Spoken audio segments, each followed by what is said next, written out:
driving me insane. You gon' make me grab the thing. Go blow a nigga brains. No, I won't take over. Hey, what the fuck is over my people, man? It's your boy Novi P. We back in the place to be like it's 19 motherfucking 83. What's up, though, man? What's up? Hey, what we doing right now is we doing the top 5 most important black sitcoms of my time, of my lifetime. You know, one of them is a little bit before, but the other one might be, but it don't matter, man. The ones that I know of in my lifetime, and if you don't agree, put something in the comment. Let me know, or upload your own video and let me know how I could have did better. But coming in at number 5, you know what I'm saying? We gonna get right to it. You heard? Coming in at number 5, we got Good Times, man. We gonna go with Good Times. It came in at number 5 because for one, it showed reality. You know what I'm saying? It showed that you don't gotta have everything to be on TV. You know what I'm saying? Because usually when you see people on TV, they're living their best lives. They got all the money, they got all the jewelry, they got all the good shit. But this particular TV show was showing that, hey, you don't have to have it, and you can have a family and try to survive. I know Sanford and Son was one. It could have been, like one of the early ones to show, but he kind of had some dollars. So I'm going with Good Times. Let's watch a little clip of the Good Times.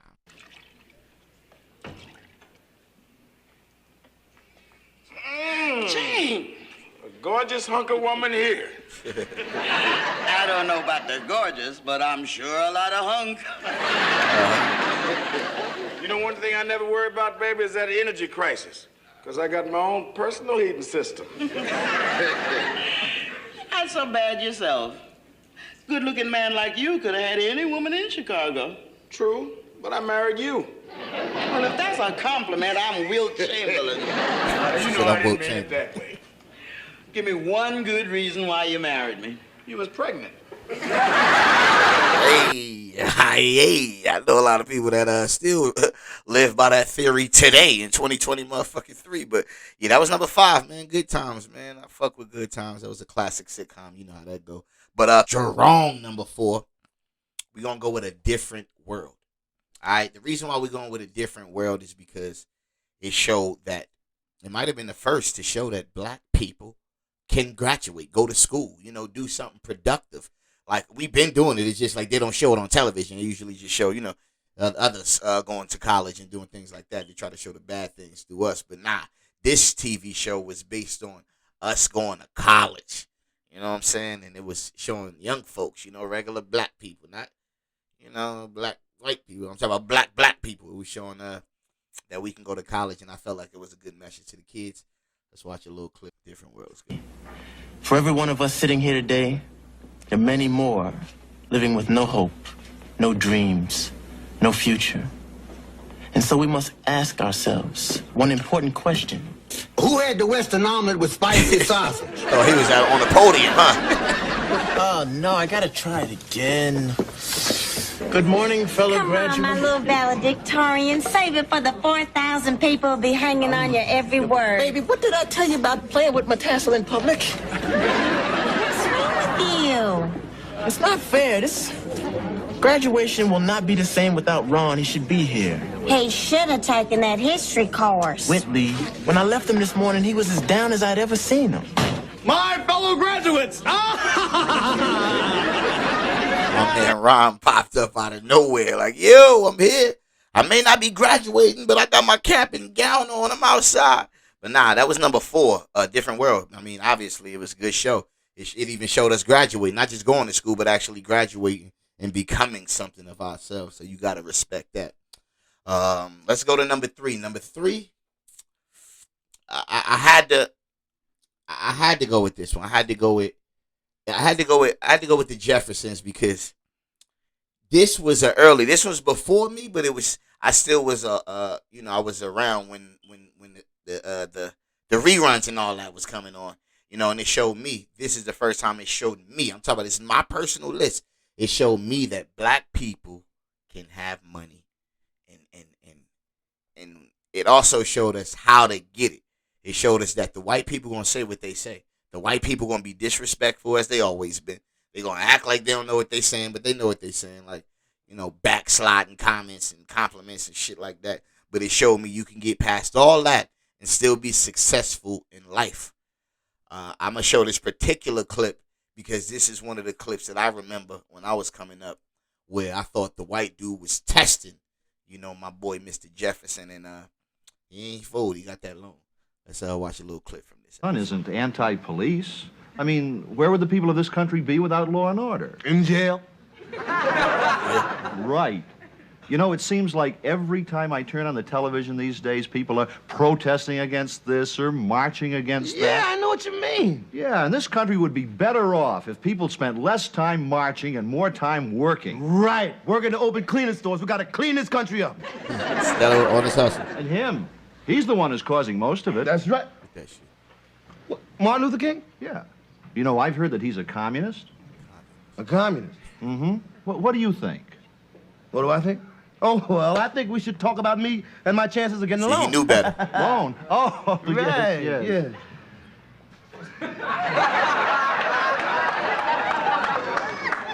You know, Mr. Jefferson, I'm very impressed with you.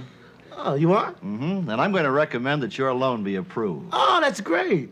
Well, we at the Mercantile Bank like to help people who want to help themselves. That's me. So I'll just bring the loan papers around tomorrow morning for your signature, if that's all right with you. Oh, sure, it's all right. That's fantastic. Thanks a lot, Mr. Drew. You're welcome. You know, Jefferson, I wish all Negroes were like you. Bruh. Yeah, that shit. I would have slapped his ass, but he showed us, nah, keep your cool. Just get the money. I'd have slapped the fight all Negro. Bow! So to see what it said, me. How the fuck? He could have been saying, Neapolitan ice cream. I don't care. Slapped his motherfucking ass, but not Mr. Jefferson. It showed you, hey, man, these white people going to test you. They're going to talk what they're going to talk. They're going to say what they're going to say. Just get the money and then, you know, represent. But never sell your soul. But that was number 3. Number 2, I'm going with Family Matters. Fuck it. I'm going with Family Matters. I'm going to say it. I know it may be a controversial motherfucking pick for all the way up this high, but here's the reason, all right? 2 reasons, all right?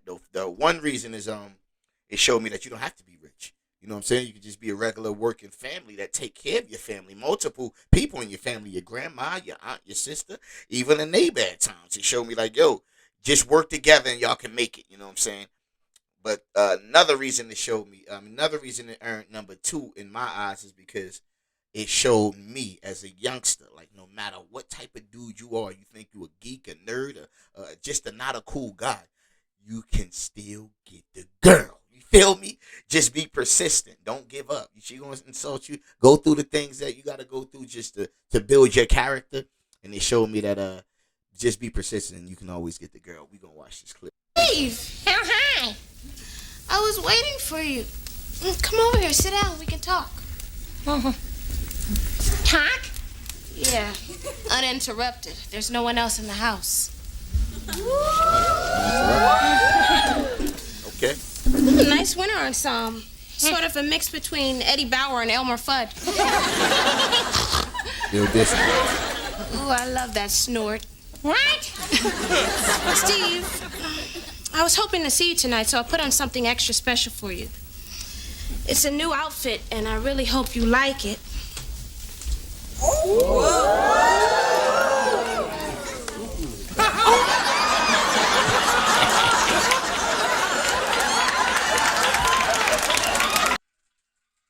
Yeah, that's what I was talking about. Be persistent. You can get the girl. Eventually, the girl gonna want you. But yeah, that's number 2 for me. I mean, that's number 2. I told you for the reasons. It's a lot. It's a lot, man. But the absolute number 1 should be obvious. I mean, to me, to my upbringing, to the people that came up in my era in the 1980s, The Cosby Show. You heard? Yeah, you know why. You know why. It was the real. It was the real. It showed, yeah, black people can be rich. Black people can have money. Black people don't gotta. We could get the same money as the other ethnicities. I'm sorry, I just went white, but you know what I'm talking about. It's mainly about it. But that I gotta go with The Cosby. It's nothing more inspirational than The Cosby Show. And I remember a particular episode where, let's watch it. You know what it is. Mom, Dad, I need to talk to you. Vanessa, what happened to you? I was in a fight. A fight? Did you win? Vanessa, what happened? 2 girls at school were picking on me. What did they do to you? They called me a rich girl. And? When Right, Paula that's a and good Cindy problem. were over here yesterday, I showed them the house. And then today at the pep squad meeting, they told two other girls, Linda and Dinella, about all the nice things we have. Linda and Yo, they Dinella got said some that chicken. anyone who would pay $11,000 for a painting is a show-off. How do they know how much we paid for the painting? Well, when Paul and Cindy asked, I told them. How did you do that? They were interested. She gonna get And their I'm ass the pep robbed. squad, and I liked them And a you lot. wanted them to like you. Well, yeah. But Paul and Cindy didn't start the fight. It's not their fault. Linda and Dinella were the ones who said, I think I'm better than everybody else. I tried to explain why we bought the painting. And then they started saying nasty things like stuck-up rich girl. I told them they better not say it again. And the next thing I know, we're rolling around on the floor. You took both of them on? Well, I Look didn't at mean that. to. It just happened. All right. Mr. Morris pulled us apart and made us apologize and shake hands. If Mr. Morris hadn't stopped, do you think you'd beat both of them? Good question. Paula and Cindy were the ones who got me on the pep squad. After this, they won't want to talk to me anymore. None of this would have happened if we weren't so rich. Look how he looking at it. Look how he looking at it. Let me get something straight, okay? Your mother and I are rich. You have nothing. You can tell your friends and your enemies that, okay? Tell me that ain't fly. That's how your uncle, that's how at least one of my uncles would be talking to me. Listen, you ain't got it, but we got it. You know what I'm saying? We got it. That right there showed me like, damn, we can actually be rich. And no matter what kind of obstacles they try to throw in front of us, no matter what bullshit they tell us we can't be, we can be. All we got to do is stay consistent and keep trying and keep moving, man. No matter your age, no matter the stage in your life, man, just keep trying. I want y'all to remember that, man. That's coming from Big Poe, but you heard? Nah, appreciate y'all watching this far, man. You know what to do, man. Like, comment, subscribe, share the video. Do what we can do to try to build the channel. Till next time, y'all. Povich!